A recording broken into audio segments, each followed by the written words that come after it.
Welcome back to The Dial, and specifically episode 3 of Stay on the Watch. My name is Daniel, and today we want to talk about a history of a brand that we know, we love, and we respect. We all know the name Seiko. We all know the name Grand Seiko. But how many people know the history behind the name King Seiko? Recently, Seiko Group released a 100-year anniversary of the brand King Seiko.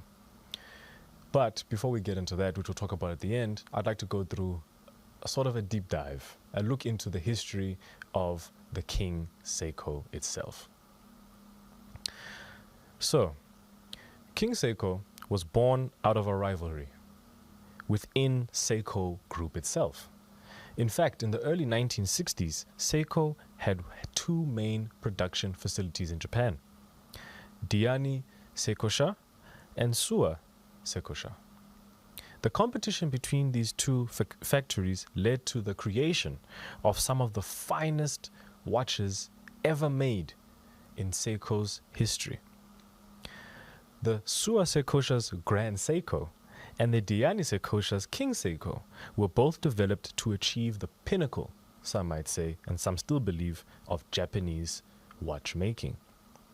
And let's not forget the history of how, let's just say, not to,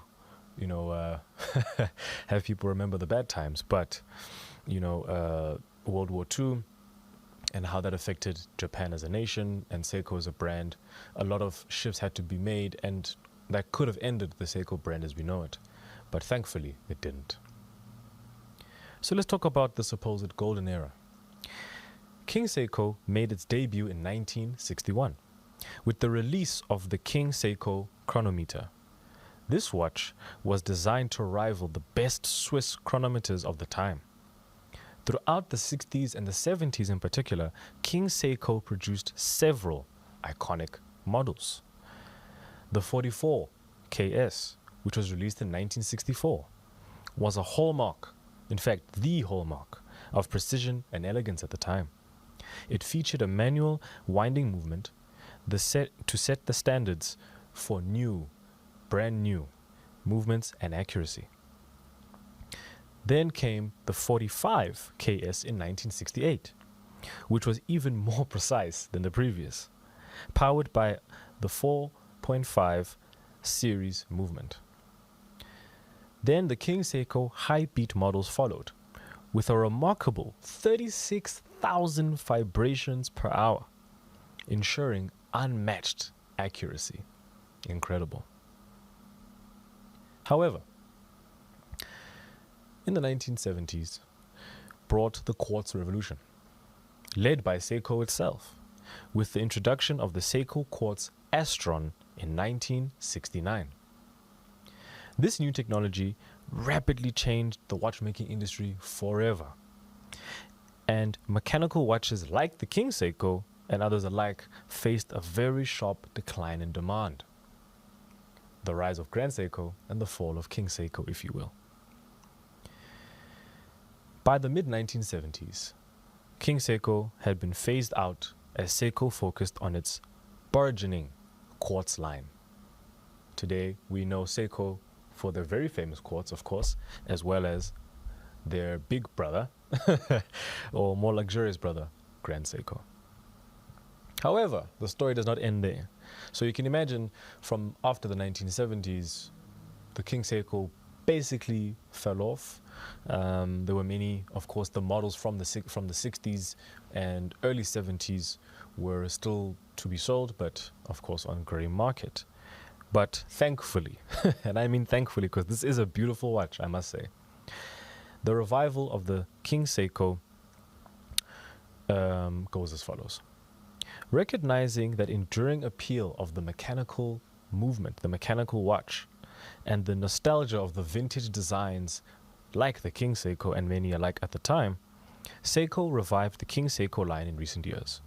In fact, in 2020, Seiko reintroduced King Seiko with the SJE 083, a modern interpretation of the classic 1965 King Seiko KSK. This model stayed true to the original design ethos while incorporating modern watchmaking techniques.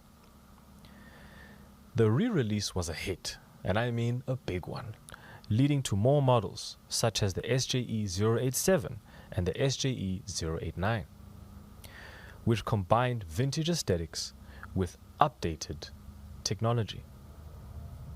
So, short and sweet. But let's talk about what Seiko has blessed with us this year. In 2024, King Seiko continues to evolve. The latest release of the models like the King Seiko KSK limited edition, which celebrates the brand's heritage and meticulous craftsmanship and the state-of-art movements. These new models incorporate advanced materials like sapphire crystals, improved water resistance, and making them perfect for collectors and your daily watch guys, us normal people, So let's talk about the new one.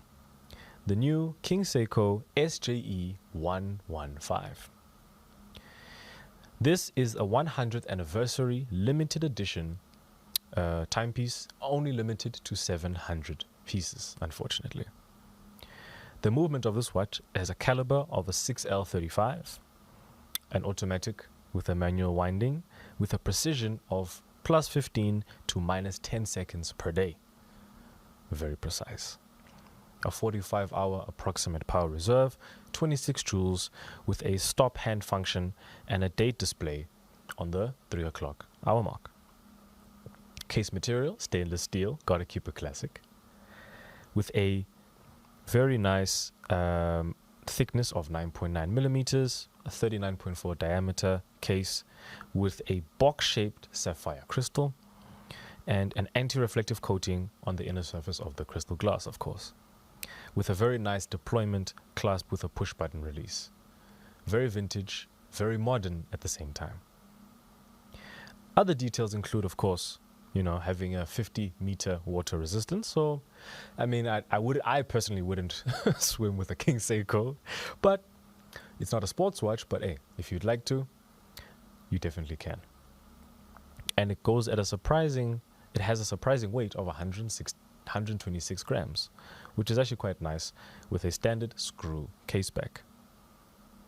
And this watch currently on their website is going for $3,100 US, which, if my estimation is about right, it'll cost around the 50 to 60,000 rand mark. So if you're looking for a Seiko, a very special Seiko with a very, very cool history, I think King Seiko might just be your watch of choice. Specifically, the King Seiko SJE 115. Just to end off, I have just an interesting fact that I found that was actually pretty cool. King Seiko watches were often awarded prizes at the Geneva and Neuchâtel observatory competitions in the 1960s. This recognition cemented their reputation for precision and quality. I can tell you now that I definitely was unaware that Seiko even had many parts like this. The Diani Seikosha factory and the Sua Seikosha factory. Very interesting and very important history. Like I said, we all know about the Seiko brand as a name. We are aware of Grand Seiko and their luxury, very exquisite timepieces.